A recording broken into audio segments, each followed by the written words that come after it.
Have you ever made a simple, quiet decision only to look back and realize it changed everything? That's how this story begins. Not with headlines or heroes, but with a mechanic near a snowstorm and a knock on a shed door in the middle of the night. It's a story about kindness that didn't ask for anything in return, about trust when there was no reason to give it, and about what happens when two lives, each broken in their own way, collide in the most unexpected corner of the world. But don't be fooled by how gently it begins, because what unfolds will challenge what you believe about second chances and the quiet power of simply doing what's right. Before we dive in, if you believe stories like this deserve to be told, stories that heal, uplift, and linger long after they end, consider subscribing to our channel. It helps us bring more light into a world that needs it. Now take a deep breath. Let me tell you what happened when a poor mechanic let a stranger sleep in his shed. The wind howled through the cracks of the tin roof like an old ghost trying to come home. Outside, the snow fell in thick, silent sheets, covering the gravel driveway and bearing the rusty pickup that hadn't moved in weeks. Jack Miller sat in the far corner of his garage-turned-living room, hunched over a bowl of canned chili, his hands still stained with grease. The heat from the wood stove barely reached his boots. Montana winters weren't kind, but Jack didn't mind the quiet. He preferred engines to people machines, didn't lie, didn't leave.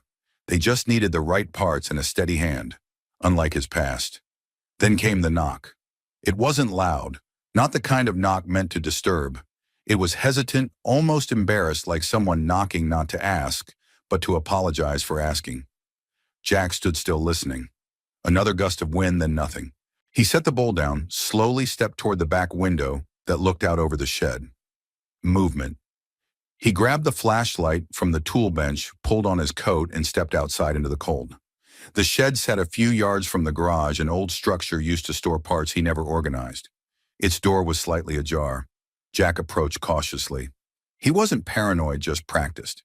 Out here, people didn't show up without a reason, and when they did, it was rarely good. "Hello," he called out. No answer. He pushed the door open with his boot and aimed the flashlight inside. That's when he saw her. A woman, mid-30s maybe, drenched in snow hair tangled beneath a knit beanie coat zipped to her chin. Her cheeks were flushed raw from the cold, and her eyes were wide with something between fear and exhaustion. "I'm sorry," she said, voice shaking.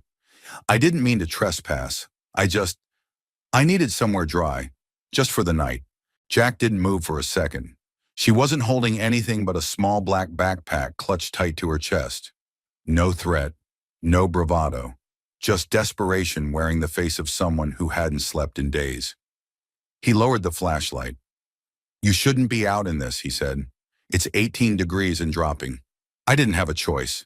Jack glanced at the frigid wind swirling behind her, then stepped aside. "I've got an old cot and a space heater. It's not much, but better than freezing in here." She blinked. "You're serious? I don't make jokes in a blizzard." He led her toward the garage, unlocked the side door, and let her in.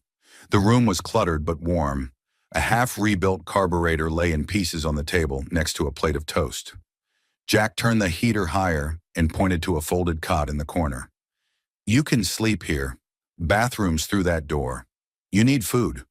She hesitated, then nodded. He handed her a bowl of chili and a worn towel. She murmured a thank you so soft he barely heard it, then sank onto the cot with a kind of silent collapse. Jack didn't ask questions. Not yet. He wasn't in the business of interrogating people life had already cornered. Instead, he poured another cup of coffee and went back to his bench. For a while, there was only the sound of the wind, the soft clink of metal tools, and her quiet spooning of soup. It wasn't until the fire burned low that she spoke again. "My name's Ellie," she said quietly. Jack looked up. He nodded. "Jack, I didn't mean to scare you. I've been walking for hours. My phone's dead. My ride." She trailed off. "Let's just say I got left behind." Jack leaned back. "That backpack looks heavy." She clutched it a little tighter. "Just stuff I need to keep safe." Jack didn't press. "You can rest here tonight. Tomorrow we'll figure out your next step." Ellie looked around, her gaze softening for the first time. "Why are you helping me?"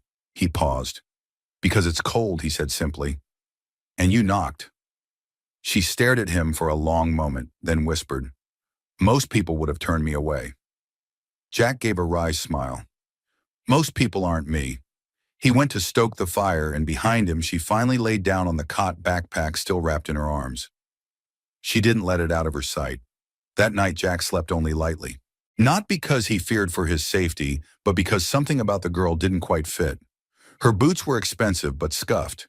Her jacket insulated and high-end had the tag cut off. And that backpack, it wasn't the kind you took camping. It was the kind tech guys carried into secure rooms. Still, he said nothing. Sometimes the best way to learn someone's story was just to wait. The next morning before dawn, Jack stepped out to fetch firewood and stop cold. A long line of SUVs, matte black and silent, curved down the snowy road and came to a halt outside his garage. 12 of them. No logos, no license plates, engines still running. Jack squinted through the snow as doors opened in near unison. Men in suits stepped out, no uniforms, no weapons visible, but with the unmistakable coordination of trained professionals. One man in a charcoal gray coat stepped forward, looking at Jack with a calm that felt entirely rehearsed. "Mr. Miller," he said. Jack didn't respond. "We're looking for someone, a woman, traveling alone. She may have passed through here last night." Jack kept his hands in his coat pockets. His jaw tightened. "Lot of women in Montana," he said. The man smiled politely. "This one's different." From behind the frosted window, Ellie was watching, and in that exact moment, Jack knew two things. One, this woman was far more than she'd let on, and two, he was already in it, whether he liked it or not. Snow crunched beneath polished soles as the man in the gray coat stepped closer to Jack's garage. Behind him, the other vehicles idled in eerie synchronization, their tinted windows reflecting the early morning light like the surface of a black lake. Jack didn't move from the porch. The man spoke with an air of calm authority, his voice low but deliberate. "We're not here to cause trouble, Mr. Miller. We're just trying to ensure someone's safety." Jack's eyes didn't waver. "Seems like a lot of cars for one person." The man smiled politely as if acknowledging a clever remark. "Elena Ward, traveling alone, petite, dark hair. She may have come this way." Jack felt the weight of her name drop like a wrench in his gut. Elena Ward. The name was familiar, faint headlines from years ago. Something about a sudden resignation, a family empire, and then silence. "She might be in danger," the man added, voice dipped in concern. "She hasn't been well." Inside, behind the small window near the cot, Jack knew Elena was listening. He could feel her presence pressing against the air just behind the cracked drywall. Jack gave a slow shrug. Didn't see anyone. The man's smile didn't change. He reached into his coat, not suddenly, but with the kind of control that said, "I've done this before," and handed Jack a card. "Just in case. If she shows up, call that number. 24 hours a day. We'd appreciate it." Jack took the card without looking. "Not much happens up here." "That's the impression we got." The man replied, his tone softening into something vaguely condescending.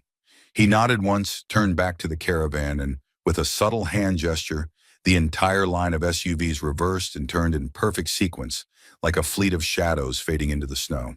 When the last car disappeared beyond the bend, Jack closed the door quietly, locking it behind him.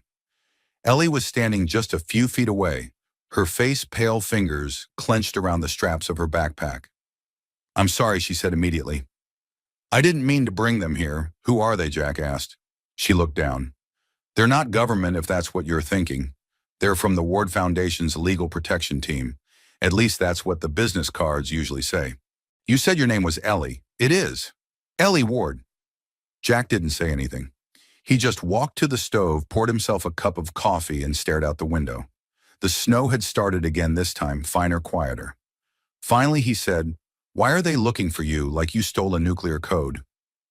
Ellie let out a shaky laugh, but it didn't reach her eyes. "Because I stole something worse from them, and I didn't steal it to sell or to ruin anyone. I just took back the truth." Jack turned. "They think I'm unstable," she continued, "that I had a breakdown. It's what the press release said. One morning I woke up and my email access was revoked. My badge didn't work. They issued a statement that I was on medical leave. 2 weeks later, they replaced me on the board." "You were on the board of WardCorps?" Jack asked, incredulous. I was the CTO, she said, Chief Technology Officer, until I realized they were hiding things. Structurally, systemically, not small mistakes, Jack. Whole systems of obfuscation layered across shell companies and false audits. I tried to stop it. He frowned. Then why not go to the press or the SEC? Because I needed proof. Real proof. The kind they can't scrub. And by the time I had it, I'd already been flagged as unreliable. Discredited internally. Legally gagged. Even my own name in the system is now marked with a diagnostic code, mental instability. That was their failsafe.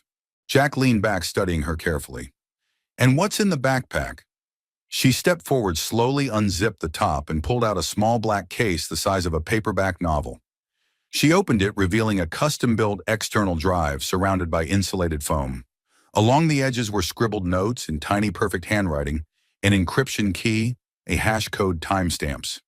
This contains a full immutable audit trail of internal transaction logs from WardCore's private blockchain. It proves that assets marked for a nonprofit education fund were rerouted into offshore holdings. Over $500 million. This was the last version of the code before they rewrote the audit layer. Jack whistled low. You weren't kidding. I didn't know where else to go. I had no one left to trust. And then last night I saw your light. He looked at her, unsure whether to feel honored or trapped. I'm not asking you to save me, Ellie said. I'm just asking you to let me stay until I figure out my next move. I can be gone in a day. Jack was quiet for a long time. He thought about the men in suits, the kind of people who use silence like a weapon. He thought about the look in Ellie's eyes when she said, I just took back the truth. He didn't know much about blockchains or shell companies, but he did know something about people who disappeared, who were erased not because they were wrong, but because they were inconvenient. He set his coffee down. You can stay. 1 day. 2 if we get snowed in. Ellie gave a small, tired nod. But Jack added, if we're going to do this, we need to be smart. No phones, no online activity, and you show me everything in that drive. She hesitated, then handed it over. Jack placed the case on his workbench like a sacred object. He didn't know yet what doors it would open or close, but he had the sudden, unmistakable feeling that the snowstorm outside had nothing on the one about to come. Jack sat at his workbench, the cold metal edge pressing into his forearms as he examined the drive Ellie had handed him. The black casing was matte custom-built, something more at home in a secure server farm than in a mechanic's garage. His fingers hovered over the latch, not out of fear, but out of respect. He'd worked with secure systems years ago, back when his days were filled with circuit boards and airlocked labs, not oil pans and socket wrenches. He recognized the craftsmanship, the intention behind it. This was built by someone who didn't want it found, he murmured. Ellie, now wrapped in one of his thick flannel shirts, leaned against the doorway, between the small kitchenette and the workshop, holding a mug of lukewarm tea. Her face was drawn but steady. She'd stopped shaking at least. It's air-gapped, she said. The files are layered under a disguised directory. The encryption requires biometric pairing my thumbprint. I used my own build of a privacy-focused OS. You'll need to boot it from the USB key in my backpack. Jack raised an eyebrow, impressed despite himself. Most people carry sandwiches in their backpack, he muttered. Ellie gave a weak laugh. Sandwiches don't get subpoenas. Jack inserted the drive into the rigged-up workstation he kept for diagnostics, an old ThinkPad he'd rebuilt and reprogrammed to run as lean as possible. He plugged in Ellie's OS key and booted to a sterile, minimalist interface. No internet, no tracking, just raw access. A biometric prompt appeared on the screen. Ellie stepped forward, placed her thumb on the sensor. The screen blinked, then bloomed. Lines of code, directories nested inside directories. File names that meant nothing to a layman, but everything to someone who understood back-end systems, auth or pay, DSB or CryptoBot, X5, FunShift, Mirror, Ledger, V7 Doc, Proofs, Exec, Lock. Jack whistled softly. I haven't seen logs structured like this since the aerospace contracts. I modeled them after that architecture, Ellie said. It's one of the few formats they never fully deprecated. Most of it's self-documenting. He opened a file and scanned through its contents. At first glance, it was a maze of hashes, transaction IDs, internal timestamps. But as he read, a pattern emerged. One transaction every week, always after 2 a.m. EST, always involving the same 3 shell accounts, and always just under the reporting threshold for auto-flagging. Jack sat back. They funneled the money slowly. Not in big chunks, but drips automated hidden among legitimate disbursements. Ellie nodded. The platform was originally designed for transparency, smart auditing, immutability. But someone built a shadow layer. I think it started as a stress test, but it was never removed, just hidden. Jack stared at the screen. Who else knows about this? I told 2 people, she said. One was a data compliance officer. He resigned a week after I showed him a sample. The other was my father. Jack looked up. The founder, Ellie, nodded. He wanted to take it public. But 3 weeks later, he announced a sabbatical and moved to Europe. We haven't spoken since. The name Ward now rang louder in Jack's mind. Jonathan Ward, founder of Ward Core, hailed as a pioneer of ethical fintech, a man who championed financial literacy, transparency, and the decentralization of power. Then out of nowhere, he left it all behind. What happened? Jack asked. Ellie lowered her gaze. He didn't want the fight. Or maybe he just didn't want the fall. I don't blame him, really. But I couldn't walk away. The wind outside rose, again rattling the panes. Jack stood and poured another cup of coffee, offering one to her. You know what this means, he said. Even if we prove the transactions are real, they'll claim they were authorized. Without the right metadata, they'll say you forged it. You've already been labeled mentally unfit, right? Ellie sipped. Yes, quietly, internally. Which means I can't testify without triggering a credibility hearing. Jack leaned against the counter. His mind was ticking now, not like a mechanic, but like the systems engineer he used to be. Like someone who designed frameworks to survive failure. Redundancy, verification. You said this is only part of it. What else is out there? Ellie hesitated. The second half of the audit keys kept offline, physically separated. My father's idea, a legacy system for accountability. They're stored on a private server tied to a librarian's credentials in Boulder. That's where the full reconstruction becomes indisputable. Jack raised an eyebrow. Boulder? That's 8 hours south, Ellie set her mug down. I can get there if I avoid airports and major highways. I just need a few more days. I need this to be airtight before I release anything. Otherwise, they'll bury it again. Or me. He didn't ask what she meant by bury. He understood figuratively, legally, reputationally, and quietly. Jack looked at the drive again, the numbers pulsing across the screen like a heartbeat.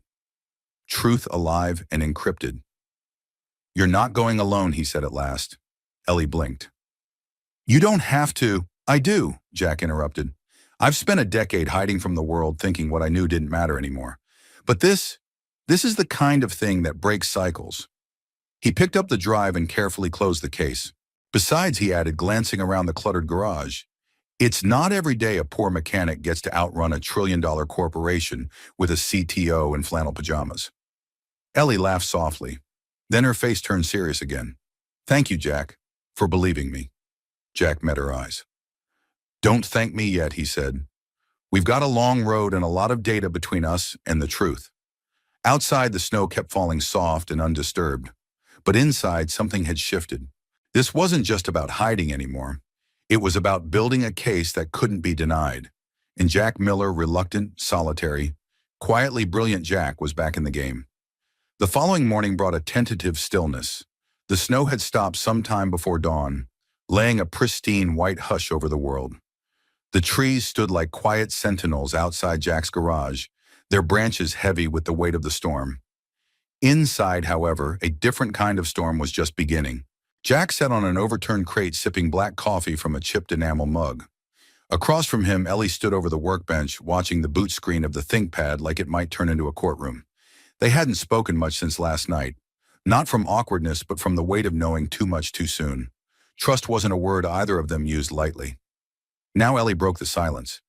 You said you used to work in aerospace systems. Jack gave a slow nod. 15 years ago. Back when people still believed in high-integrity firewalls and clean rooms. I was part of the embedded systems division for Aerotrace. Ellie tilted her head.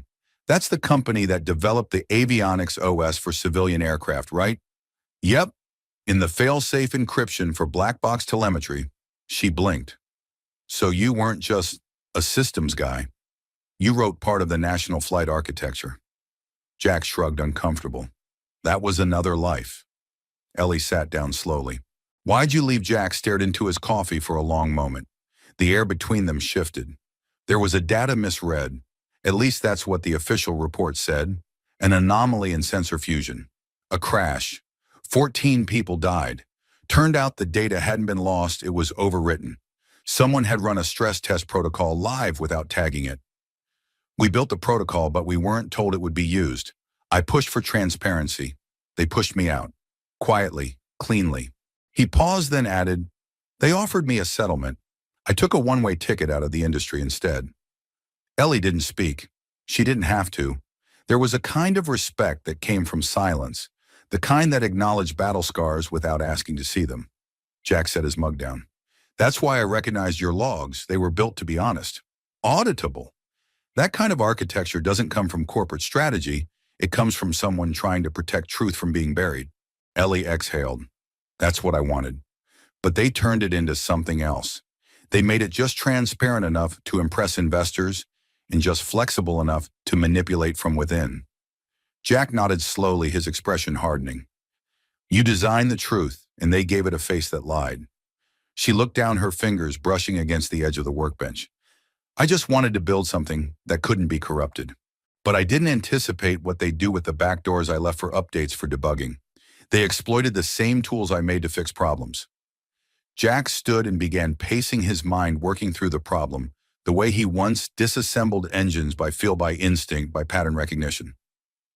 Okay, he said finally. Let's assume you recover the second half of the audit logs in Boulder. That gives you what, a mirrored view of the fund movements, Ellie nodded. A complete view, transactional integrity, hash verification from both ends. With that, we can show not only where the money went, but that the audit records were falsified after the fact. But even with all that Jack said, how do you prove it wasn't you who manipulated the system? You were the CTO. You had access. You had keys. Ellie hesitated. I don't, she admitted. Not alone. Jack stopped pacing.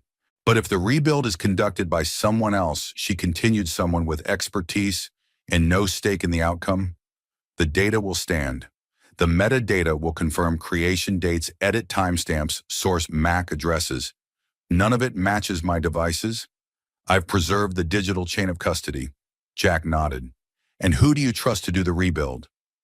Ellie looked up at him. You. The word hung in the air like an exposed wire. Jack chuckled, shaking his head. Ellie, I rebuild carburetors and patch diesel generators with paper clips and old faith. I haven't run a forensic chain since they shut down my clearance. But you're the only one who understands the layers beneath, she said softly. You see the design. You understand what integrity used to mean before everything got optimized for speed and stock value. You see what I tried to do? Jack ran a hand through his hair, then sighed. I'm not that man anymore. But you were. A long beat passed. He looked at the laptop, still humming quietly, patiently, waiting for its next command. The blinking cursor seemed to beckon him like an old friend. All right, he said finally. We'll go to Boulder. But we can't just walk in and download data from a private server without raising red flags. Ellie stood. I still have the login credentials. I never revoked them. The librarian hosting the node was my father's friend. He set it up as part of a pilot program with an academic archive. It's not on any commercial grid. Jack raised an eyebrow. You're telling me the final piece of $1 billion fraud case is hidden on a back-end university mirror server in Colorado under the guise of a research node?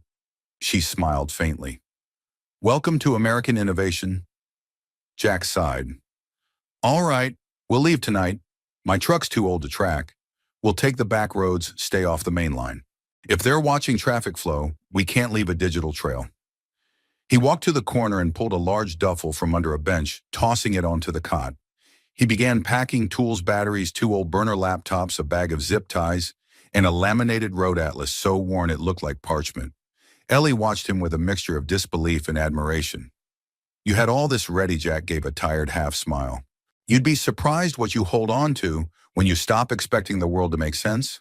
He paused, looking at her. You really sure about this? She didn't blink. I have to be. It's not just about the money. It's about the idea that systems can still work, that truth can still matter, even if it's inconvenient. Jack looked out the window. The sky was clearing, light bleeding slowly across the frozen landscape. He zipped the duffel shut. Then let's go find the rest of the truth, he said. The late afternoon sun broke through the Montana sky in fractured streaks of gold, melting the edges of the snowbanks that lined the two-lane highway. Jack's old Chevy truck rumbled steadily southbound, its engine grumbling like an old dog that hadn't been walked in months, but still remembered the route.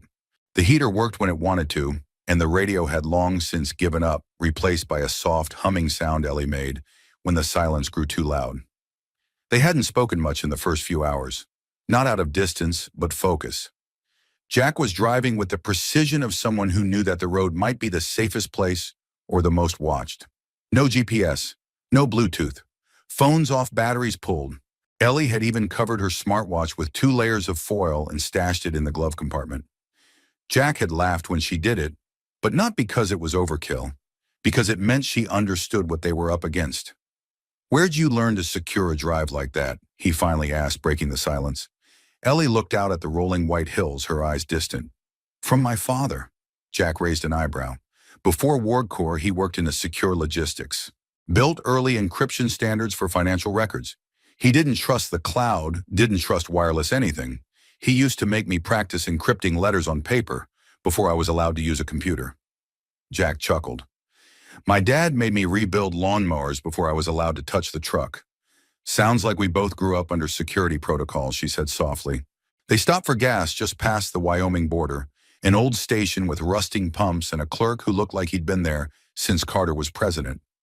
Jack paid in cash, nodded politely, and checked the tires, while Ellie ran inside for coffee. They didn't linger. Every minute they were visible was a minute catalog somewhere. Back on the road, Ellie turned to Jack, holding 2 steaming styrofoam cups. "So how does a guy go from designing aerospace systems to rebuilding snowmobiles and drinking gas station coffee?" Jack sipped the bitter brew, eyes on the road. "You ever put everything into something you believed would make a difference, only to watch it get sold, gutted, and repurposed into something it was never meant to be?" Ellie didn't answer.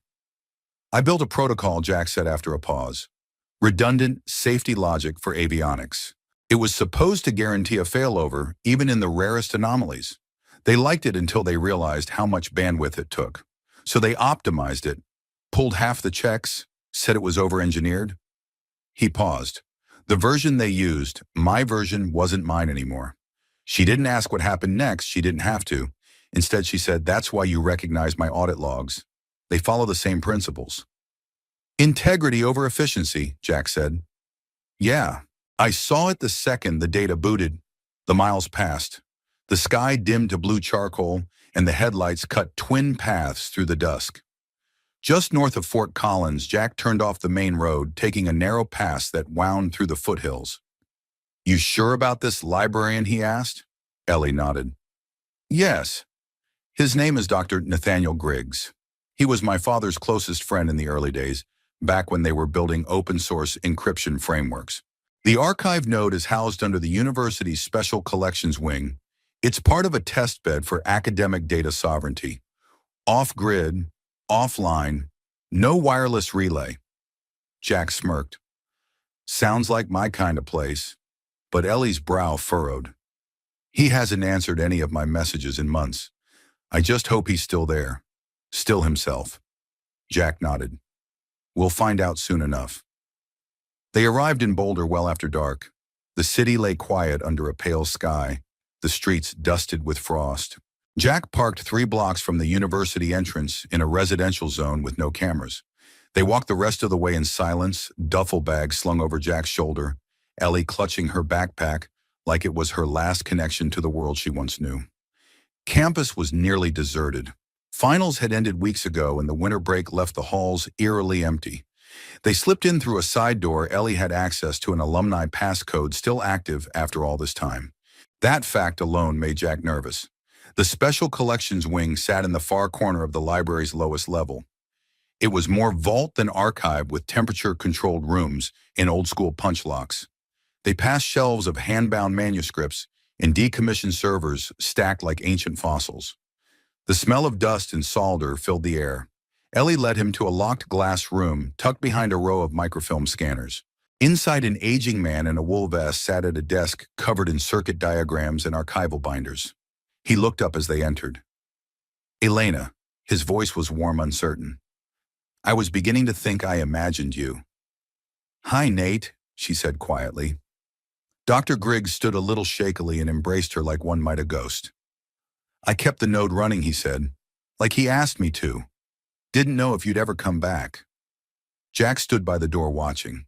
"Who's he?" Nate asked, giving Jack a once-over. Jack gave a small wave. "I'm the guy with the clean system who knows how to speak your language." Griggs smiled faintly. "Good, because you're going to need it." He turned back to Ellie. "They came last month, said it was an audit, took backups, said you were unstable. I didn't believe them, but I couldn't risk pushing back." Ellie's face fell. "They know about the node," Griggs nodded slowly, "but they don't know it still exists." Jack stepped forward. "Then we need to act fast. We brought the partial logs. We need the mirrored ledger and the metadata from your last node sync. Full reconstruction." Griggs blinked, then smiled wider than he had all night. "Then let's light the damn thing up." He turned to the far wall, flipped two ancient-looking switches, and an entire rack of servers whirred to life with the soft hum of something old, powerful, and forgotten. Jack looked at Ellie. "You ready?" She nodded. "I've been waiting for this for 2 years." The low hum of the server rack was oddly comforting, like the murmur of a trusted confidant, too old to speak, but too loyal to forget.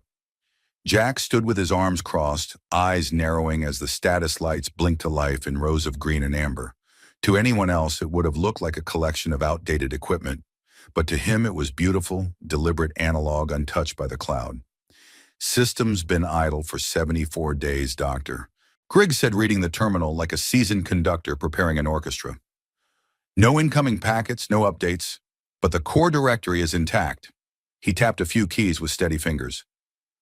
"Pulling up the ward node. Let's see what they didn't erase." Ellie stood beside Jack, her arms folded tightly, her expression somewhere between dread and hope. "Will it recognize the data change?" she asked. "It should," Nate replied. "Your father built the synchronization algorithm off your original metadata map, and you never revoked the pairing, right?"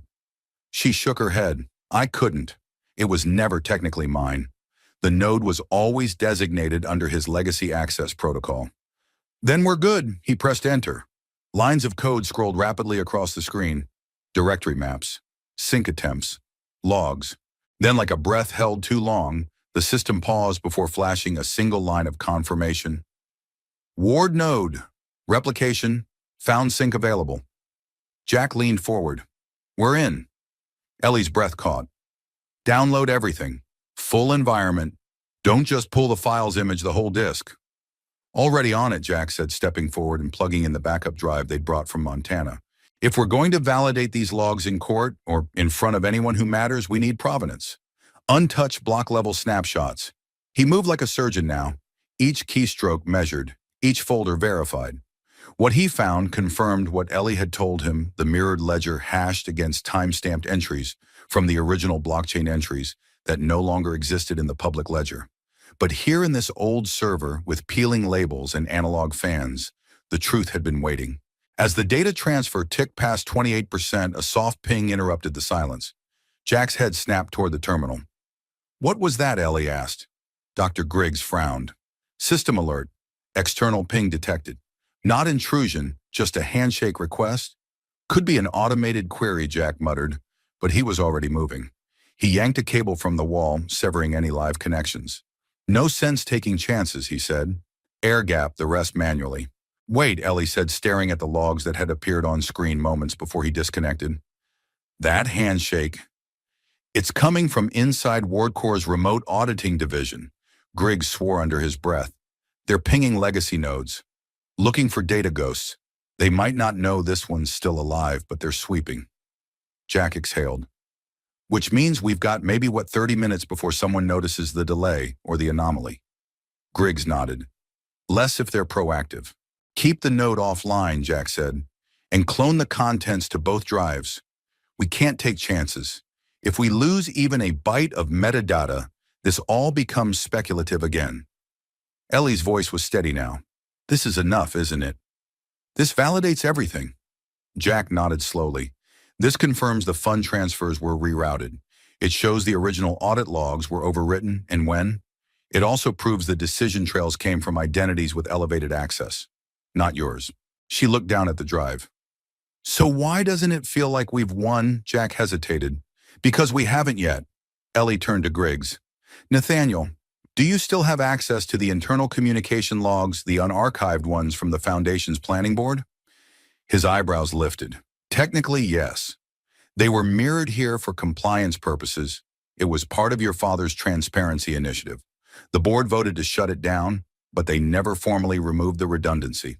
It's buried. Can you pull them? She asked, her voice tight. I need to know something. Jack glanced at her.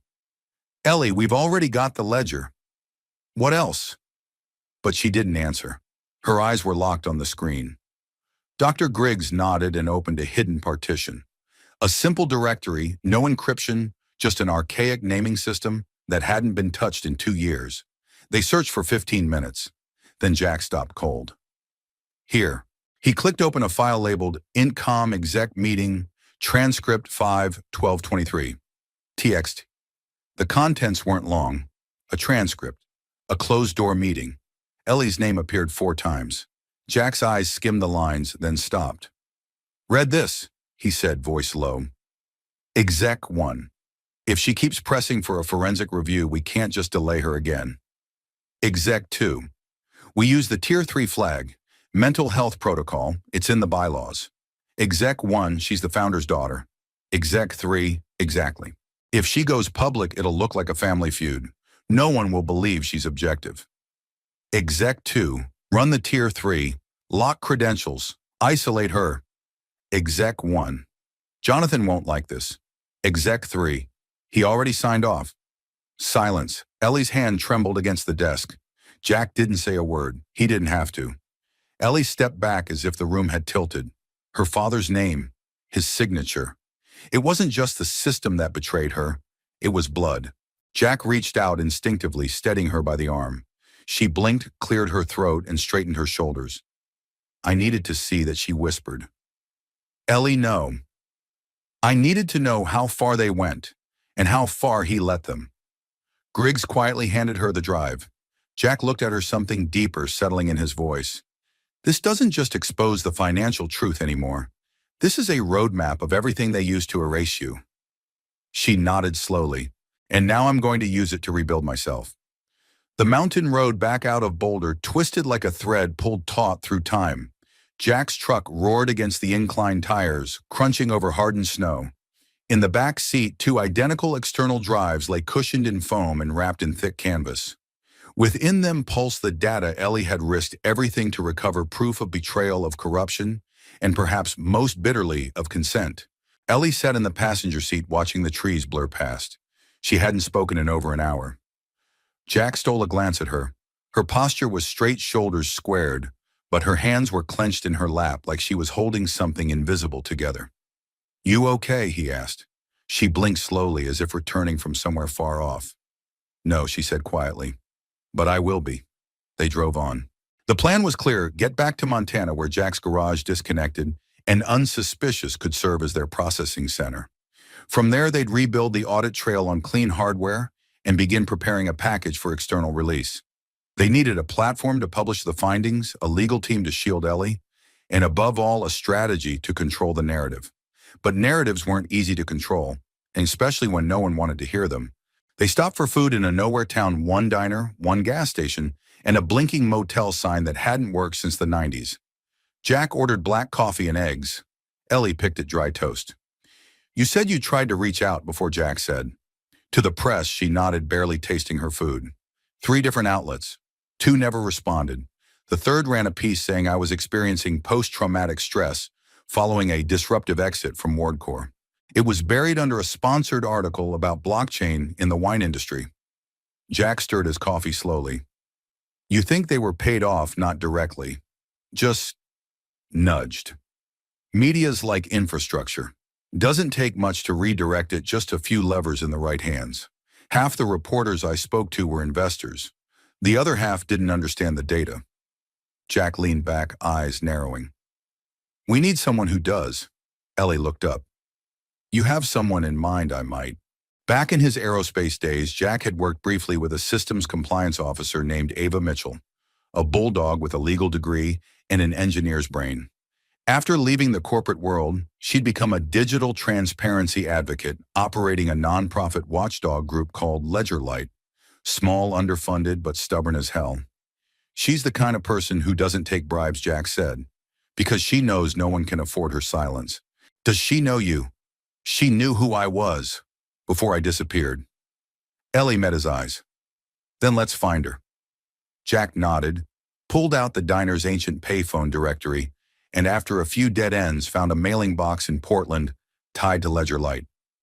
No direct number, no office address, just a website with a .org domain and a contact form guarded by CAPTCHAs. She doesn't want to be found easily, Ellie said, watching him work. That's how you know she's legit, Jack replied. They sent a message, need verification on critical audit trail, high integrity data, names involved, willing to provide proof of source, digital chain of custody, and cross-verified metadata. This is not a leak, it's a ledger. Jack left only a burner number 1 that pinged through a privacy server located in Iceland. Then they waited. 2 days. Silence. Then just before dawn on the 3rd morning, the phone buzzed once, then again. A text appeared, secure line. 15 mins. Answer. Jack glanced at Ellie. It's her. They answered in the truck, parked in a forest, pull-off snow falling in soft curtains around them. A voice came through, low, calm, and precise. You're Jack Miller. Yes. And you're with Elena Ward. Yes. Pause. I've been waiting for this call for 2 years, Ava said.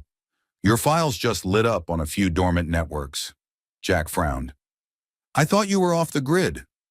I am, but some of my systems aren't. You hit a hash match. I've been listening for it ever since WardCorp's Tier 3 flag was used without a medical review. Ellie leaned in. You knew I suspected, Ava said, but suspicions don't change institutions. Data does. Jack got to the point. We have the full trail, original ledger, mirrored sync, metadata intact, names, dates, access logs. Ava didn't hesitate. Then I'm flying to you. We're off grid, not for long. I'll bring a clean terminal and legal counsel. Don't move, don't share. And for God's sake, don't try to leak it online. You'll lose control in the first 20 minutes. Ellie asked, can you help us release this properly? I can help the truth defend itself, Ava replied. That's what matters now. The call ended. Jack turned to Ellie. She's in. Ellie closed her eyes, took a breath that went deeper than anything she'd drawn since this began. But when she opened them again, there was a question still lingering behind her calm. What if? People don't care, she whispered. Jack didn't answer right away. Instead, he reached into the glove compartment and pulled out an old photo, creased and faded. A young girl, maybe 8, sitting on the hood of a tractor, her cheeks smudged with grease. Jack beside her, beaming with the kind of pride that life hadn't taken from him yet. My daughter used to ask why people lie, he said quietly.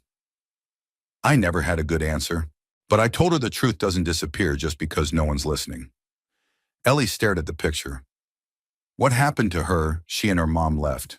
Safer that way. They still send letters sometimes. He tucked the photo away. Point is, we tell the truth anyway, even if it doesn't trend, even if it doesn't win awards, because someday someone will need to hear it, and they'll know where to find it. Ellie didn't speak, but her hand found his on the console between them, and for a moment neither of them felt quite so alone. The snow was still falling when Ava Mitchell arrived, though arrived didn't quite capture the way she materialized. No headlights, no sound. Just a hybrid SUV rolling up the gravel path behind Jack's garage like it had been part of the mountain all along. She stepped out in a long charcoal coat, glasses, fogged slightly from the temperature change, a black briefcase in one hand, and a military-grade laptop bag in the other. Her gray hair was tied back in a loose knot, and her expression was the kind that didn't waste time on greetings. You must be Jack, she said. Jack nodded. That's me. Ava's eyes slid past him, landing on Ellie, who stood by the garage door. shoulders squared like she was bracing for impact. "And you," Ava said. "You're the storm they tried to bury." Ellie didn't flinch. "Still here." Ava gave a faint smile, one of approval, not comfort. "Let's get to work." They convened in Jack's garage, now scrubbed clean and reconfigured into a makeshift lab. The air smelled faintly of motor oil and pine, but the hum of new equipment quickly took over Ava's portable terminal. 2 portable servers and a biometric authentication reader she'd set up within minutes of arrival. Ellie laid out the drives, carefully sealed and labeled. Jack had already isolated the network. No routers, no Wi-Fi, only hardwired air-gap systems running on battery backups. "This is more secure than most of what I've seen in federal labs," Ava murmured. "Old habits," Jack said, "and a healthy distrust of modern convenience." Ava powered on her system and plugged in the primary drive. Her fingers danced across the keys with a fluency only years of paranoia and practice could teach. "Tell me what I'm looking at," she said. Ellie stepped forward, her voice measured. "This is the mirrored audit ledger from WardCore's original transparency platform before the architecture was rewritten. It contains a complete record of financial movements from 3 core accounts designated for charitable foundations." Ava's eyes narrowed. "And those funds were rerouted?" "Yes," Ellie said, "into private shell holdings with no direct disclosures. The manipulation occurred through internal permission overrides and hidden flags inside the audit layer flags I helped build." "Under pressure?" Ava asked. Ellie paused. "Under loyalty." "At first." Ava nodded, satisfied. "And the Tier 3 designation, we recovered transcripts," Jack said, stepping in. "Board-level discussion to discredit Ellie using internal health codes. Her access was revoked. Medical leave filed. No diagnosis ever given." Ava's fingers froze for a fraction of a second. Classic pre-litigation sterilization. Seen it before. Hard to fight, but traceable.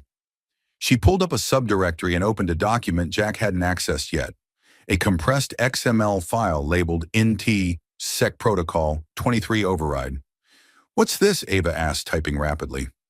Ellie leaned forward, eyes widening. "That shouldn't be here," explained Jack said. "It's a top-level permission grant," she whispered. "One-time use, written manually. Used to override encryption keys and redirect ledger mirroring to a decoy server. Only one person could generate that key." "Your replacement?" Jack asked. "No," Ellie said, voice hollow. "My father." Ava looked up. "Your father signed the override." Ellie nodded slowly. "That's his biometric hash, his key signature, which means he knew. Maybe even before I was removed." The silence was sharp. Jack's face tightened, but Ava's didn't change. She'd seen too many betrayals, too many fathers who chose silence over scandal. "I can work with this," she said, "because now we don't just have financial data. We have intent." "But will anyone believe it?" Ellie asked. "They already painted me as unstable. Just because we have the proof doesn't mean people will want to see it."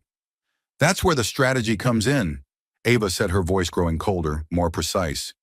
"You're not going to walk into a courtroom and declare war. You're going to offer a controlled leak. Not to media, not to bloggers, but to the one place that still deals in consequences, the investors." Jack leaned forward. "You want to weaponize shareholder accountability?" Ava nodded. "WardCore is still public, still beholden to SEC regulations and market ethics policies. If we release the data to the major equity stakeholders with proof of mismanagement, the board will collapse in on itself before it can mount a defense. They'll protect their money before they protect their reputation." Ellie said nothing, but Jack could see it in her face, an internal battle between vindication and grief. This wasn't the kind of justice she'd imagined. It was quiet, corporate, bloodless, but real. Ava turned to her briefcase and pulled out a stack of pre-drafted NDAs, a sealed legal binder, and a set of contact cards. "We'll need one last thing," she said. "A statement from you, Ellie. Written, calm, precise. No accusations, no emotion. Just a record. You're not the enemy here. You're the whistleblower. They'll want to paint you as vengeful. Don't give them anything they can twist." Ellie took a breath, then nodded. "I'll write it tonight," Good Ava said, "because tomorrow this goes to the equity board of Vanguard Capital." Jack blinked. That's one of their biggest investors. Exactly. They have a zero-tolerance policy on undisclosed financial risk. If they see this coming and aren't prepared, they'll tank the stock themselves to salvage control. That's your opening. Jack leaned back, processing. You've done this before. Ava's face softened just slightly. Too many times. That night, the garage stayed lit until almost 3 in the morning. Jack brewed strong coffee in an old steel pot. Ellie sat hunched over her keyboard, every word in her statement measured like it might be held against her, which it might. Ava worked with surgical efficiency, preparing data packages, building encrypted links to be sent only when a specific time trigger was activated. They weren't just preparing to reveal the truth. They were preparing to release it in a way that couldn't be ignored. And somewhere around the 4th hour, Ellie looked up from her screen and said almost to herself, I used to think justice came from courts, but now I think maybe it comes from people who refuse to stay quiet. Jack didn't say anything. He just reached over, slid her a fresh mug of coffee, and went back to work beside her shoulder to shoulder in the silence that follows awakening. The upload began at 6:04 a.m., not to the media, not to a public server, but to a vaulted investor relations platform with multi-tiered encryption accessed only by high-net-worth institutional stakeholders. Ava had timed it perfectly, targeting the start of the business day on the East Coast. The payload was silent. Just one message attached to a clean metadata chain and a read-only report, material discrepancies in WardCore charitable fund audits, with full ledger reconstruction and cross-verified forensic trail. Please review prior to quarterly stakeholder call. Attached a compressed file labeled Transparency Ledger.v1. From the outside, nothing happened. But inside the global financial network, ripples began. Jack stood by the garage window, cradling his coffee, watching dawn push against the snowy treetops. Ellie sat behind him, staring at her laptop as if it might blink back. Ava paced a few feet away, phone in one hand, earpiece in the other, murmuring legal phrases like forced disclosure, threshold, and statutory notice period. You think they'll act? Ellie finally asked. Ava paused her call and turned. They'll act, she said. They won't have a choice. These aren't journalists we're talking to. They're stewards of money. They can ignore a story, but not a risk. Jack stepped closer. What about legal retaliation? Cease and desist. They won't do it yet, Ava said. Not until they know what else you have. And that uncertainty is our shield. Ellie nodded slowly, but Jack saw it. Her hands were trembling. You okay? He asked gently. She tried to smile, but it wavered. This is the part I didn't plan for. The waiting. Jack offered his mug. Coffee doesn't help, but it makes the shaking feel like someone else's problem. She took the mug with a grateful laugh. Then Ava's phone buzzed. She answered, listening for no more than 10 seconds before saying, Put it through. She looked up at Jack and Ellie. That was fast. On speaker, a clipped voice crackled through. Male, authoritative, slightly impatient. Ms. Mitchell, this is Daniel Trent from Vanguard Risk Division. We've received your submission. Our forensic team has verified the integrity of the files. We need to confirm, is this a sanctioned whistleblower action or a hostile disclosure? Ava replied calmly. This is a formal whistleblower disclosure under 18 U.S.C. Paragraph 15-114 IM with digital chain of custody intact. My client is available for closed session testimony should the board require it. There was a pause on the line. Understood. I'll convene with the Executive Risk Committee immediately. Click. Ava looked at Ellie. We just moved from speculation to strategy. The next ripple came less than 2 hours later. WardCore stock dipped, not by much, but enough to register on automated trading systems. Volume spiked. Analysts flagged internal instability rumors. No articles ran, no headlines broke, but within private investor channels, questions started leaking. Why was Vanguard reviewing WardCore? Who authorized the audit? Why wasn't the board informed? Then came the silencing attempts, subtle, indirect, but unmistakable. Jack's truck, parked at the edge of his lot, was visited by 2 men in suits who claimed to be surveyors from the county. When questioned, they left without explanation. Ellie's old phone, which had been powered off and stashed in a lead-lined case, lit up with 5 missed calls from a blocked number and a single text that read, "Come home." You've made your point. Ava dismissed it immediately. That's not an olive branch. It's a rope disguised as rescue. But Jack noticed Ellie's reaction, not fear, but a kind of hollow sadness, like the last shard of her former life had just dissolved. "You can stop now," Jack said softly. "No one would blame you." Ellie looked at him, and for a long moment the world outside seemed far away. "I can't," she said, "because now it's not just about me." That evening, just as the sun began to set behind the Montana pines, a storm moved in, not the weather kind, but something subtler, more charged. An email arrived from WardCorps' general counsel. It was precisely worded, polished by multiple hands, and sent with the subject line, "Request for Reconciliation Discussion." Ellie read it aloud. "We acknowledge recent circulation of data connected to Miss Elena Ward and former internal systems. In the interest of constructive resolution, our executive team invites Ms. Ward to a private roundtable discussion to address potential misinterpretations and align on factual clarification. This is not a legal proceeding, and any information exchanged will remain confidential under mutual NDA." Jack scoffed. Translation: "We're scared, but not enough to admit it." Ava was already replying. "We'll agree to a recorded session with third-party observers. No NDA, no off-record discussions. If they refuse, it's proof they never intended transparency." She hit send without waiting. Then came the third ripple. A message forwarded through Ava's encrypted relay, an unsigned internal memo from within the company, sent anonymously. The kind of thing no one wants to leak, but someone finally does.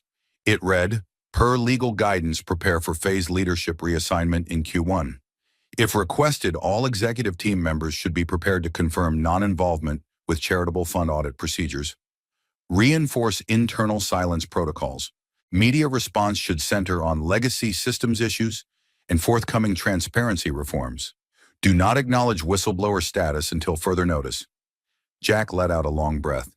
"They're unraveling." Ellie said nothing. She just closed her eyes for a long moment. Then she asked Ava, "Do you think they'll actually admit it?" Publicly, Ava shook her head. "Not unless they're forced to. But it doesn't matter. The moment investors lose confidence, truth becomes self-enforcing. They'll clean house to stabilize stock. Your job wasn't to bring down the castle, it was to show the cracks." Ellie turned to Jack. "What happens next?" He looked at her with quiet admiration. "You go from surviving to leading." And just like that, for the first time since she stepped into his shed, that frozen night, Ellie Ward straightened her spine, not with defiance, but with purpose. "I'm ready." At precisely 9:00 a.m. Eastern Time, WardCorps' board released an official statement. It was 3 paragraphs long, carefully vetted, and full of the kind of language that meant everything and nothing at once.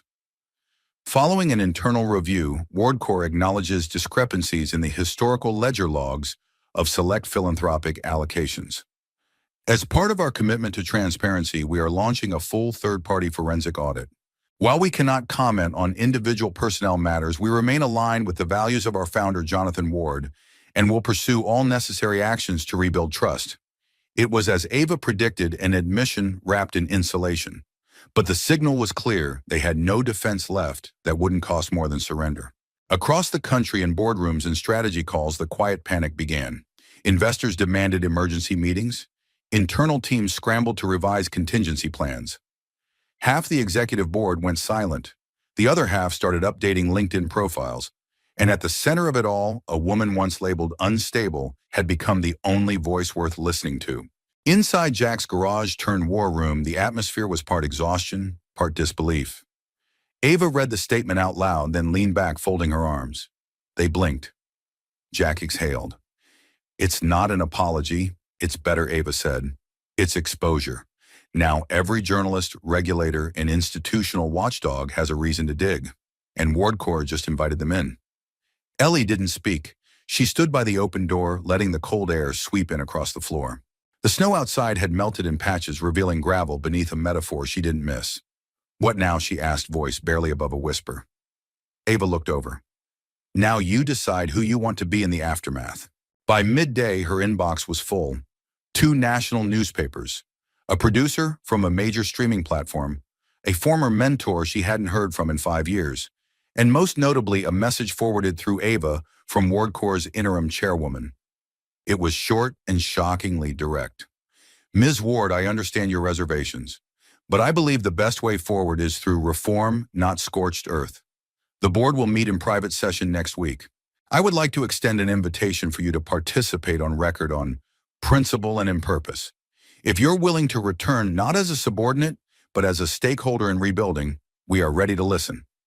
Jack stared at the message and frowned. That sounds dangerously reasonable. Ellie read it 3 times. They're not offering me a role. They're offering me responsibility. Ava nodded. That's how they rebuild the brand, with the person they tried to erase. Jack turned to Ellie. You thinking about it? She didn't answer right away. Instead, she stepped outside. The Montana air was crisp, the sun cold but bright. Ellie stood by the edge of the gravel path where it met the woods and watched the wind dance through the pines. Jack followed a few moments later, his boots crunching beside her. You don't have to go back, he said gently. I know. They'll want to use your name, your image, your silence, maybe even your guilt. She smiled faintly. I know that too, but you're considering it. She looked at him. Not because I want to be part of the machine, but because I helped build it. And maybe I'm the only one left who remembers what it was supposed to be. Jack studied her face, no fear, no bitterness, just clarity, purpose shaped by wounds that had been cleaned, not hidden. You're not the same woman who knocked on my shed in the snow. No, she said.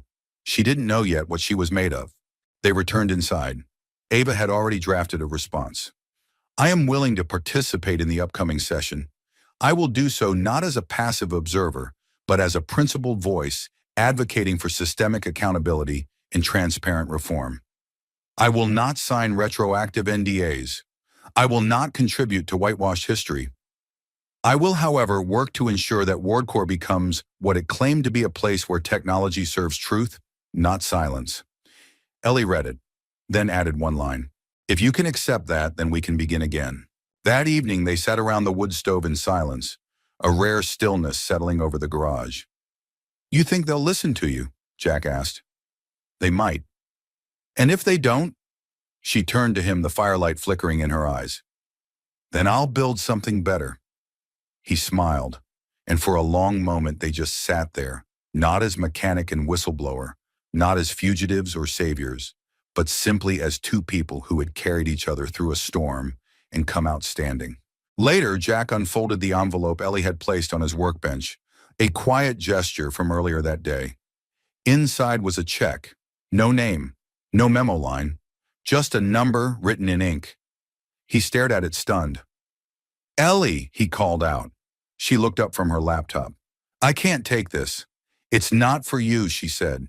It's for the garage, for the people who'll come here needing a place to start over. Jack looked at her. You mean, turn this into something? She nodded. You fixed more than machines here. You fixed me. Now maybe it's time this place did that for others. Jack didn't reply. He didn't have to, because in that moment he knew exactly what he'd build next. The conference room on the 43rd floor of the WardCorps Tower was nothing like Ellie remembered. Gone were the sleek LED panels, the ambient soundscapes, the hand-polished marble. This version was sterile, stripped-down functional, a temporary space repurposed after the executive suite had been quietly shuttered for renovations. No more over-designed statements of power, only folding chairs, neutral walls, and a projection screen already glowing with the company's new emblem, a simplified logo surrounded by the words, Reform Committee, Phase 1. Ellie stood just outside the glass doors, watching her reflection as much as the people inside.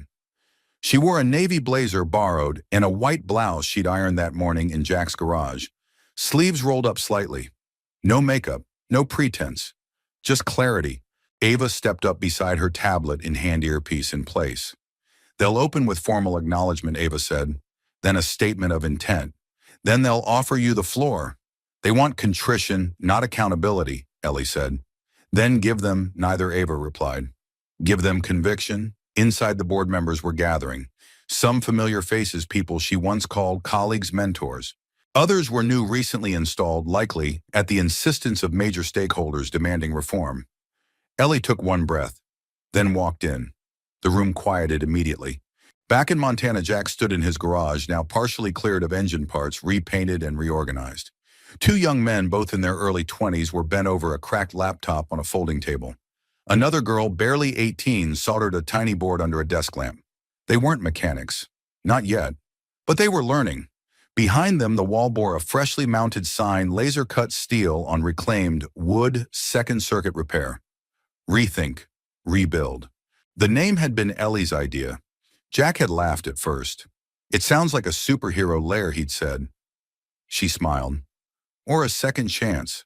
The grant Ellie had left behind had transformed Jack's quiet haven into something else, a community tech lab, a teaching space, a place where discarded machines and lost ambition found new alignment. Kids who dropped out, veterans with nothing to return to, even retirees trying to stay sharp. Jack walked past the soldering station offering a quick word of advice. Clean the tip, Jenna. Let the iron do the work. She looked up, nodded, then grinned. Yes, sir, he returned the smile. Somewhere deep inside, something softened a part of him that had stayed rusted for years, now turning smooth again. In the Ward Corps conference room, Ellie stood at the head of the table. The interim chairwoman, a composed woman named Vera Sanjani, gave a short introduction, acknowledging Ellie's previous role and the courage it took to return. Ellie listened without reaction. Then the floor was hers. She stepped forward, unplugged the waiting laptop from the projector, and instead pulled a printed stack of papers from her bag. I'm not here to share slides, she said. You've seen the data. You know what happened. The room shifted, chairs creaked. I'm here to talk about what allowed it to happen. She walked slowly along the side of the table. Ward Corps was built on a promise that technology would serve people, not manipulate them. But somewhere along the way, efficiency outran ethics. Profit silenced protocol. And people like me who raised flags were told we were disruptive to morale. She looked around the room, holding each gaze a second longer than comfortable. Some of you enabled it, others stayed silent. A few of you weren't even here yet, but now you carry the responsibility of cleaning up the legacy you inherited. A man near the end of the table cleared his throat. With respect, Ms. Ward, our investors expect measurable outcomes. The board is prepared to discuss options, perhaps even a formal reinstatement, if your goals align with I'm not here for a title, Ellie said sharply. I'm here to ensure what happened doesn't happen again. Silence. She laid a copy of her audit reconstruction on the table. This isn't a weapon, it's a mirror. It shows where the code broke, where the oversight vanished, and where people chose convenience over courage. Another pause. Then Vera leaned forward. What do you propose? Ellie straightened. 3 things. First, every internal audit and donation above $1 million from the last 10 years must be re-verified by an external independent agency. No one spoke. Second, the Tier 3 employee review system must be abolished. Today, no more weaponizing health protocols. Eyes dropped to the table. And third, you publish a full record of all charity fund transfers, past and present, including the ones that didn't meet your PR metrics. Not because you're forced to, but because transparency means nothing if it's only turned on when it benefits you. There was no applause, no cheers, but no objections either. Finally, Vera said quietly, will you help oversee the implementation? Ellie looked around. Not at the power, not at the apology, but at the possibility. I'll advise, she said, but I won't stay inside the machine. 2 days later, an open letter from Ellie was published on Ward Corps' homepage, then syndicated to over 100 platforms. The truth doesn't belong to corporations or shareholders. It belongs to the people who live in the systems we build. If we cannot hold ourselves accountable, someone else will. I hope this time we choose to be better. That night back in Montana, Jack found her on the porch of the garage. She sat wrapped in a flannel blanket, watching the kids inside the lab work late into the night. Good day, he asked, handing her a mug of hot cider. Ellie nodded. Hard, but right. Jack sat beside her. You going back? She shook her head. No, I'm moving forward. There's a difference. Jack smiled. Yeah, there is. They sat together in silence, two souls once derailed by systems too big to fight, now part of something smaller, quieter but more honest. A place rebuilt not with capital, but with courage. And this time the lights inside the garage weren't just for repairs. They were for restoration. Winter faded slowly in Montana. The snow didn't vanish all at once. It receded inch by inch in trickles and thaw lines, giving way to patches of earth and stubborn crocuses that insisted on blooming through the cold. Life has always returned quietly. So did the rhythm of the garage. But it wasn't just a garage anymore. The sign above the door still read Second Circuit, though now it hung against a newly built awning. Inside the space pulsed with quiet activity, young adults hunched over stripped-down laptops, two older veterans reassembling the logic board of an old 3D printer, a teenager explaining blockchain concepts to a retired electrician. Every table was full, every project humming with a sense of forward motion. Jack Miller stood near the front arms, crossed a smudge of grease on his cheek, and the kind of peace in his chest he hadn't felt in decades. He hadn't just fixed a space. He'd helped create a second chance for everyone who stepped through those doors, including himself. The national headlines had moved on, as they always do. WardCorp's internal restructuring made waves for a few weeks. A few board members resigned. A high-profile investor called for ethical reinvention. An op-ed praised the company for its willingness to embrace uncomfortable truths. But most people never read the full story. They didn't need to, because it wasn't about headlines anymore. It was about what remained. Ellie Ward didn't return to the company. She didn't write a memoir or give interviews. She quietly launched a foundation focused on digital accountability and open source education. Her name became associated not with scandal, but with clarity and a kind of courage not built on confrontation, but compassion. She didn't speak much about what happened in those final board meetings. Only that she'd said what needed saying and walked away on her own terms. One Friday morning, weeks after the last patch of snow melted, Ellie returned to Montana. No press, no escort, just a suitcase, a USB drive in her pocket, and a scarf wrapped around her neck. She found Jack in the garage, helping a young woman install a CPU into a hand-built frame. "You've turned into a teacher," she said from the doorway. Jack turned. His face lit up, not with surprise, but with quiet gladness. "I just hand them the right wrench." She stepped inside, letting the familiar scent of warm solder and pine dust settle around her. "They listen to you," she said. "They don't listen," Jack replied. "They trust." "That's better." He led her outside to the porch where 2 mugs of coffee steamed beside an old wooden bench. They sat like they had months before, when the world was still unraveling, and neither of them had known what lay ahead. Now there was time for reflection, for quiet, for gratitude. "I went back," Ellie said, sipping her coffee. "To see my father." Jack turned to listening. "He's not sick, just old in ways I didn't see before. Tired. I think part of him hoped I wouldn't come. Not out of shame, but out of fear that I'd ask him why." "Did you?" "No, I didn't need to anymore." Jack nodded slowly. Sometimes the answer's in the silence. They sat for a while, watching the sun melt against the treetops. Behind them, laughter echoed from the garage. Someone had powered up an old console, and a new generation was discovering pixelated adventure. Ellie smiled at the sound. "It's strange," she said. "Everything I thought I'd lost wasn't gone. It was just waiting for me to become someone who could carry it better." Jack looked at her, then not as the lost woman who had once appeared on his snowy doorstep, but as someone whole, someone strong, not because she had avoided the fire, but because she had walked through it. "You didn't just carry it," he said. "You gave it shape." She turned to him. "And you, Jack Miller, gave me a place to start again." He looked down, almost bashful. "I didn't do much. Just open the shed." "No," Ellie said. "You opened a door the world had slammed shut on me." Later that day, as the sun began to dip below the ridge, Jack handed her a set of keys. "What's this?" she asked. "The back room's finished. I figured you might want to run your foundation from here, when you're in town." Ellie looked down at the keys, then at him. "You're giving me part of the garage," no, Jack said with a small smile. "I'm just giving you a place to leave the light on." She closed her fingers around the keys. And for the first time in a long time, she didn't feel like she was returning somewhere. She felt like she was home. That night, they left the doors open. The warm glow from inside spilled out into the darkening pines. There were no speeches, no ceremony, just people learning, laughing, building. And 2 figures on the porch, quietly watching the future they had helped shape. The world didn't change in a day.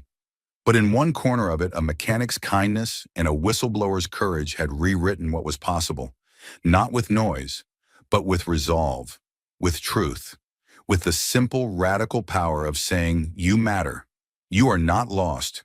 There's still a place for you here. And sometimes that's where the light settles, right where the broken things begin to heal.